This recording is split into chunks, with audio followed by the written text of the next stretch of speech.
శిష్యుని లక్షణము 6.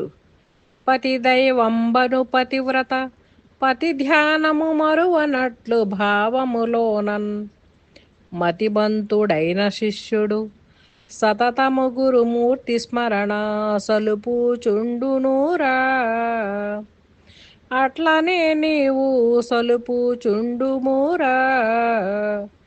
వెతనొందడతి లోభీవతుగణ సద్గుణశాలి వెతనొందడతి లోభీవతుగణ సద్గుణశాలి హితభక్తి భయముంచు నతడే సశిష్యుడు కుతుకముతో గురుమూర్తి నరుదెంచెతును మరులెపుడే గుణోయని విదుగు చెందెటివాడు పూర్ణ స్థితి నెరుంగని హితవుడైతే సలుపుచుండునురా. అట్లనే నీవు సలుపుచుండుమురా. ఇది శ్రీ నిజానంద పోలోజు వీరయాచార్య విరచిత్ ద్వయాత్మదోషరహిత పరమతత్వే శిష్యుని లక్షణనామ 12వ. జై నిజ గురుభ్యో నమ. శ్రీ నిజానంద పోలోజు వీరయాచార్య విరచితమైన శుద్ధరిగుణ ప్రతత్వ కందార్థ దరువులలో శిష్యుని లక్షణములో చివరి కందార్థం అంటే 6వ కందార్థం.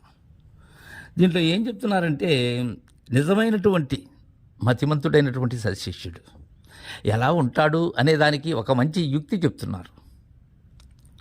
శిష్య, పతి దైవం వను పతివ్రత పతి ధ్యానము మరువన్నట్లు భావములోన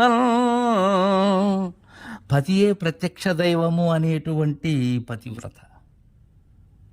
ఆమెకు పతియే సర్వం, పతి మినా వేరే దైవము లేదు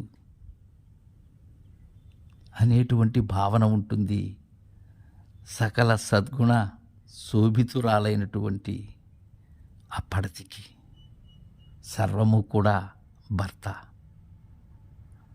అంతేగాని ఏదో మాంగళ్య ధారణ చేశాడు ఓ పురుషుడు, ఆ పురుష స్త్రీ మధ్య ఉండేటువంటి సంబంధం మాత్రమే కాదు వారి మధ్య ఉన్నది. నా నాథుడే నా ప్రభుడు, నా భర్తే నాకు సర్వం అనేటువంటి భావంలో ఉండేవారెవరు? పతివ్రత.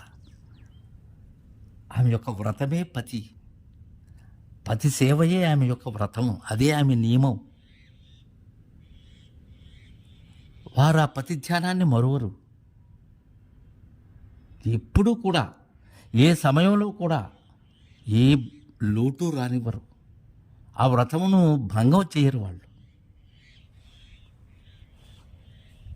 అలా కానటువంటి వారు ఏం చేస్తారో అది నేను ప్రత్యేకంగా చెప్పవలసిన అవసరం కూడా లేదు.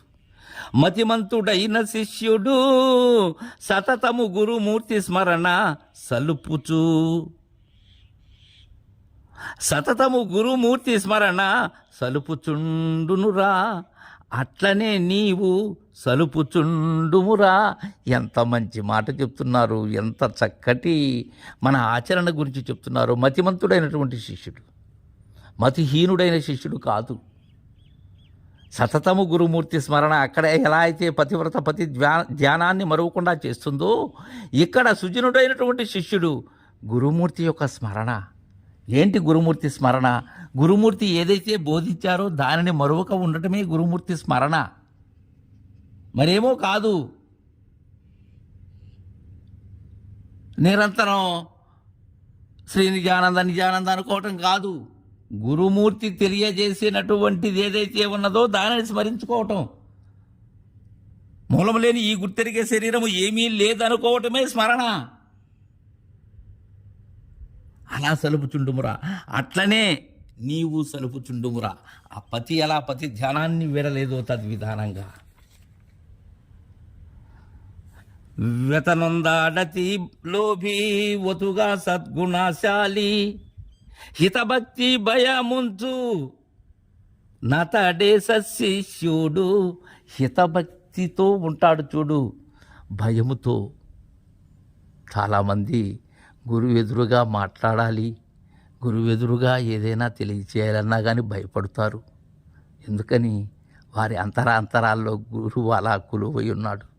నిజమైనటువంటి పడతి పతివ్రత శిరోమణి తన భర్తతో ఏనాడు కూడా వాదులాడదు. ఏదైనా మాట్లాడాలి అన్నా భయపడుతుంది. భయమంటే ఆయనేమో రాక్షసత్వంతో ఉంటాడని కాదు, అంత అణుకువగా ఉంటుంది. అలా అణుకువగా ఉంటాడు. లోభిలాగా సద్గుణశాలి వెతలు పడుతాడా? లోభికి వెతలు ఎందుకని? వాడికున్నదే లోభత్వం కాబట్టి వాడు వెతలు పడుతూ ఉంటాడు. స్థిమితం ఉండదు వాడికి, చంచలమతి. అందుకే వెతనొందాడతి లోభి వతుగా సద్గుణశాలి హితభక్తి భయముంచు నతడే సశిష్యుడు. ఇక్కడ శిష్యుడు ఎవరు అనేది చక్కని నిర్వచనం చెప్తున్నారు పోలోజు వీరయాచార్యులు. కుతుకుముతో గురుమూర్తి నరుదెంచితెను మరులెప్పుడేగునో ఎని వితుకు చెందెటి వాడు పూర్ణ స్థితి నిరుంగుని హితవుడైతే సలుపుచుండునురా. కుతుకముతో గురుమూర్తి నరుదెంచితే మరలెప్పుడేగునో ఎని వితుకు చెందెటి వాడు పూర్ణస్థితి నెరుంగునే అంటున్నాడు. ఎట్టంటే గురుమూర్తికి కుతుకము అన్నారు ఇక్కడ పోలోజు వీరయాచార్యులు. అంటే అనుభవించాలనేటువంటి ఆశ, ఆ తమితో గురువు శిష్యుని దగ్గరకు వస్తాడు బోధించాలి అని. వచ్చినప్పుడు మరలెప్పుడేగునో అని వితుకు చెందేటి వాడు ఎప్పుడెప్పుడు వెళ్ళిపోతాడా అని చూస్తుంటారు చాలామంది శిష్యులు. ఎప్పుడు పోతాడు? ఏగును అంటే ఎప్పుడు వెళతాడు. ఇంకొంతమంది అయితే స్వామి ఎక్కడికో పోతూ ఇక్కడికి వచ్చినట్లున్నారు, మరలా తమరి దర్శనం ఎప్పుడు బయలుదేరతారు స్వామి, నాకు తీరుబాటు లేదు అనేటువంటి కబుర్లు చెప్తుంటారు. వీరిని శిష్యులు అనాలనా? అది శిష్య లక్షణమా? అది అలా విసుగు చెందుతూ ఉంటాడు. విసుగు పేరుకు మాత్రం శిష్యుడే, కానీ శిష్య ధర్మం లేదు అక్కడ. పూర్ణస్థితిని వాళ్ళెలా తెలుసుకోగలరు? హితవుడైతే సలుపుతుండునురా. ఏ సలుపుతుంటాడు?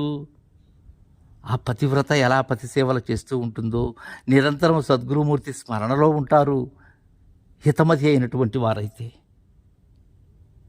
లోబులు ఎందుకుంటారు? అలా ఉండరు. లోభత్వం కలిగినటువంటి శిష్యుడు గురువు ఇంటికి వస్తే ఎక్కడికో పోతూ ఉండి వచ్చినట్లున్నారు, మా మీద ఎప్పుడో, ఇవంతా లోబి మాటలు ఇవి. అలా ఉండకూడదు. గురువు యొక్క దర్శనమే పరమ పావనం. గురువు యొక్క బోధన అమృతమే భవభ్రాంతి రహితం. అలా ఉండాలి శిష్యుని లక్షణం. ఎలా ఉండకూడదు, ఎలా ఉండాలి అనేటువంటి విషయాన్ని మనకు 6 గ్రంథార్థముల ద్వారా చక్కగా తెలియజేశారు. ఇది నిజానంద పోలోజు వీరయార్య విరచిత ద్వయాత్మదోషరహిత పరమతత్వే శిష్యుని లక్షణన్నామ 12వ అధ్యాయ. జై గురుదేవా.